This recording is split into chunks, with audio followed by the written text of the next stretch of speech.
দর্শক আসসালামু আলাইকুম। আপনারা দেখতে পাচ্ছেন এখানে অনেক বাইকার দেখেন, কেউ জায়েজ কোম্পানি, কেউ হাঙ্গার, কেউ টুইউ, বিভিন্ন কোম্পানির আছে। সৌদি আরবে ডেলিভারির কাজ ঠিক মোটরসাইকেল দিয়ে এভাবেই হয়। শুধু মোটরসাইকেলই নয়, প্রাইভেট কার, মাইক্রো দিয়েও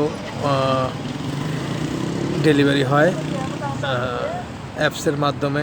এই যে দেখেন এখানে সব মোটরসাইকেল আছে। তবে সৌদি আরবে একটা জিনিস কি, 150 সিসির নিচে কোনো বাইক নেই। 150 সিসি হলো ন্যূনতম বাইক, এবং প্রাইভেট কার দিয়েও ডেলিভারি করা হয়। এই যে দেখতে পাচ্ছেন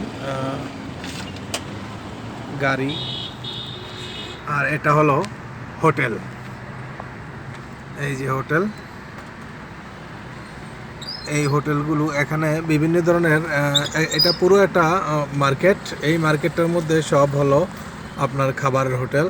কোনোটাতে বিরিয়ানি, কোনোটাতে পিৎজা, বিভিন্ন বিভিন্ন আইটেমের, এক একটা আইটেমের জন্য এক একটা মাতাম হোটেল আপনারা দেখতে পাচ্ছেন। এই যে এগুলি সব হলো খাবারের হোটেল।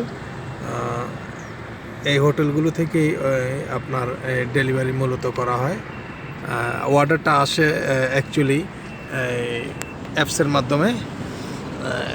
মাধ্যমে। যখন অর্ডারটা আসবে তখন আপনি অ্যাকসেপ্ট করবেন। অ্যাকসেপ্ট করে তারপরে ওখানে একটা কোড আসবে। ওই কোড নাম্বার যে হোটেলে যেয়ে বললেই আপনাকে খাবার দিয়ে দেবে। তারপর আপনার লোকেশন আসবে, যেখানে খাবারটা পৌঁছবে ওই লোকেশনে আপনি যেয়ে পৌঁছিয়ে দিয়ে আসবেন।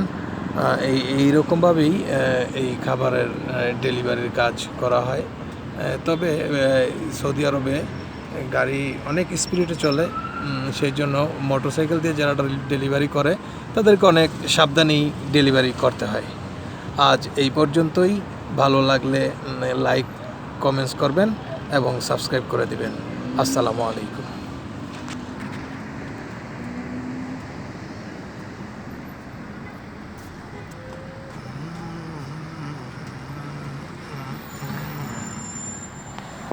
انت بتبص بتصور ايه؟